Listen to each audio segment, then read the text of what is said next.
Welcome back inside Casey's kitchen. So you just seen where we went out and harvested our Tromboncino squash, and now I am bringing it into the kitchen, and we are going to do an easy one. You're going to cook it in one skillet, but you actually probably need to cook the chicken first, which I will tell you about. Just a couple of dishes of in use for this recipe. Very simple recipe. I just kind of am winging it. I've never made this before. That's how I cook, so that's what I'm going to show you guys. So in my Instapot right here, I have probably 5 or 6 chicken breasts, because since I'm going to use it, I'm going to go ahead and cook as much as I need to use for several recipes during the week. So I've got my chicken already done and it's ready. We just picked the Tromboncinos.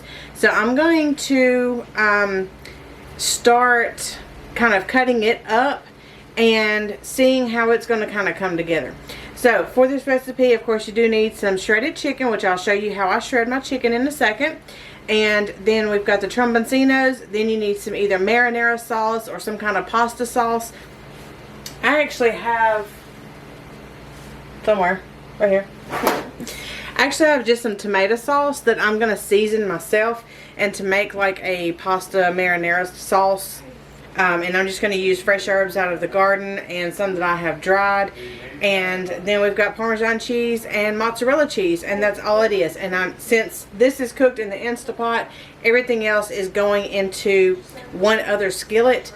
So that's why I say this is like a 1 skillet meal, but you do have to either pre-cook the chicken or maybe, you know, have it off of rotisserie chicken you cooked or something like that. So the chicken would be up to you on how you want to prepare it, but mine I did in the Instapot, and then I'm going to shred it up. So let me go ahead and get everything together, and I'll show you how to put it together. So here is our first Tromboncino squash. And I'm going to use as much as I need. I'll get my skillet out and we'll just kind of wing it. As much as I want to from the neck here, because I've got other plans for this, the bottom bulb part. So we are just going to, I'm probably going to like cut it in half and then start with just half of it and see how that goes.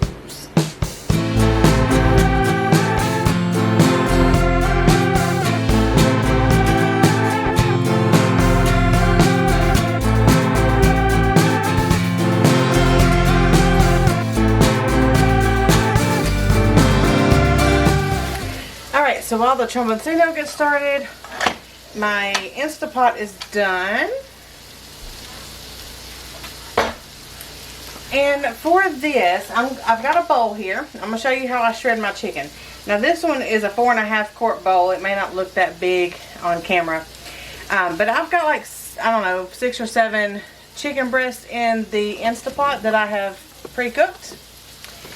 And I want to get them shredded. Okay, so I'm just going to take out a few because I probably don't need them all. I may use a few of them in another recipe this week. So I'll take out 4. Let's start with 4. Okay, so I'm going to take my tongs and just kind of split them up just a little bit. Okay, now when I shred my chicken up, I use my hand mixer. And you've got to beware whenever you are doing this, so that you understand that it could splash out a little bit. And I have done it to where I covered my arms up with a towel when I did it. But I'm just going to take my hand mixer and I just kind of start just busting up the chicken some. And then I just do 1.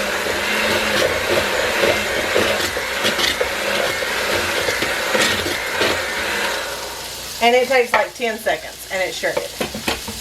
Okay, so that is that. Now we're got to finish cooking our Tromboncinos. I went outside real quick and I picked some oregano, and then I already have some thyme that's drying in there on the table. So I'm going to go ahead and put this in here so it can start cooking down. And you can just do this however you want to. I'm just going to tear it up by hand.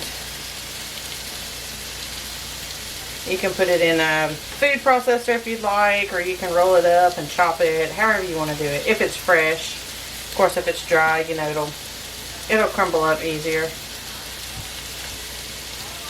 But there's no specific measurements. You just kind of make your own sauce if you need to make sauce. You wouldn't do this step if you are doing like a pre-made pizza sauce or something.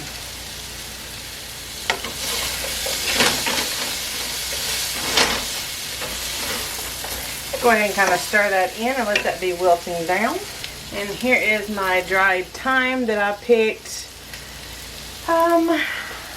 probably a couple weeks ago.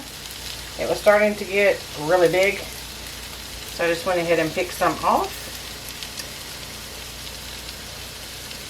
And I'm just going to kind of crumble it in my hand and then pick the sticks out as I need to,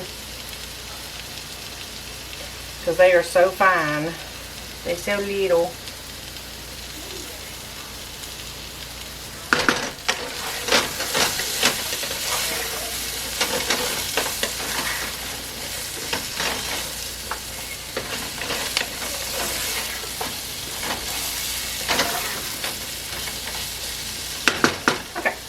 So now that we got the herbs in there, I'm going to go ahead and put my sauce in here. This is just home canned tomato sauce from last year.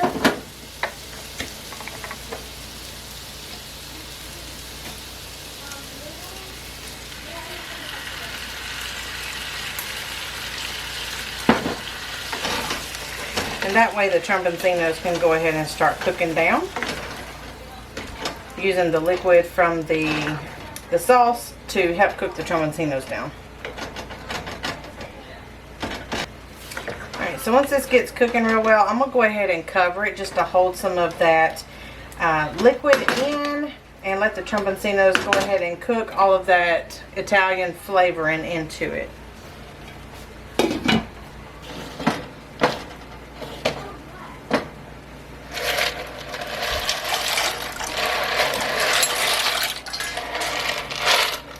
Alright, I'm going to come in here and check this real quick. See how the tromboncinos are doing. They're almost there. Some of the thicker ones are starting to get soft. Okay. Few more minutes. Alright, so as we get the sauce and everything cooked down, we're going to go ahead and add some of our shredded chicken to it. And you can plate these separately if you would like. I'm just going to go ahead and put this chicken in here, and we're going to go ahead and stir this up. Now for the kids, I am fixing another sauce batch, and I am doing them some noodles on the back eye because they won't eat the squash. So this is mine and Steven's. If you see that it is getting a little dry or anything, go ahead and make sure you add some water to it to make sure that it doesn't dry out. And I've just been using a little bit of water I put in the jar here. So I'm just going to pour it over it. Stir that up real well. And then I'm going to let this cook down for about 10 minutes or so. Just stirring it, you know, checking on it about halfway, about every 5 minutes or so. And then all we have left is to top it with our cheese. I just remembered I had a little bit of Rotel left that I wanted to go ahead and use. So I'm just going to go ahead and pour this in here and let it be cooking with it just to add a little more flavor. So if you've got anything that you need to use up in the tomato family that would be good in this type of recipe, just go ahead and throw it in here and cook it up. Get it used up before it goes bad. Alright guys, let's check it out. Looking good. The tromboncino squash is starting to get a little clear, a little iridescent looking. So I believe that it is getting done.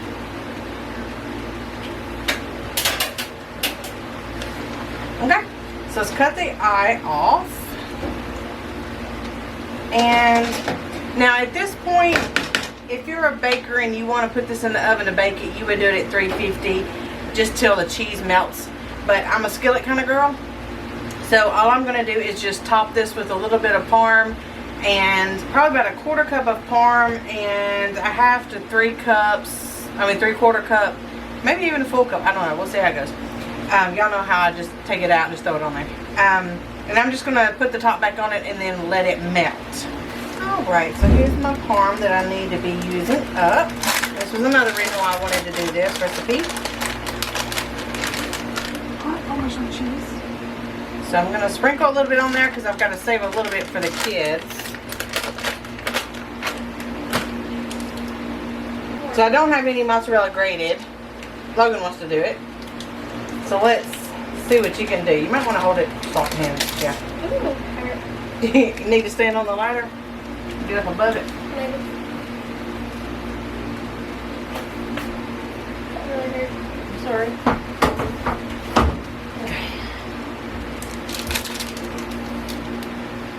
It's going to come out over here now. You need to move your cheese. Move your cheese and hold this still. Yeah, you can swap pans if you need to. However you want to do it. Just keep it in there.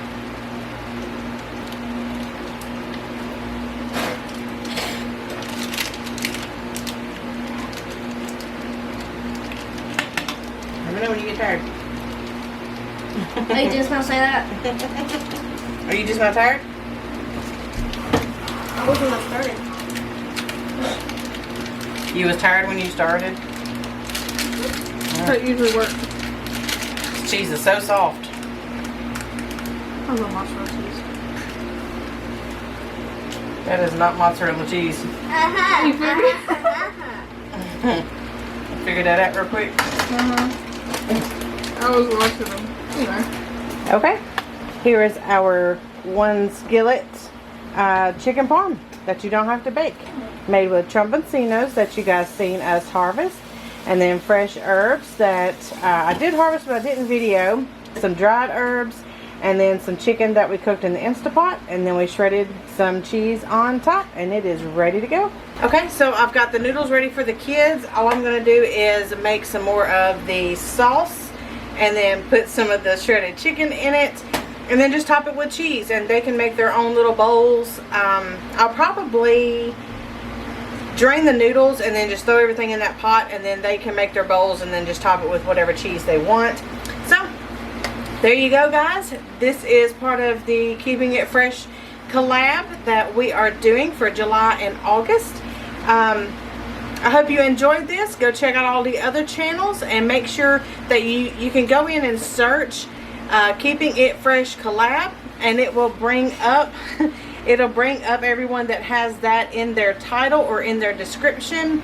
I also have a playlist I will link down below that will have everybody's videos that has tagged me or notified me that they are making a video.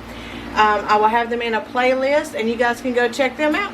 So we'll see you next time, guys, and remember, keeping it fresh. Bye!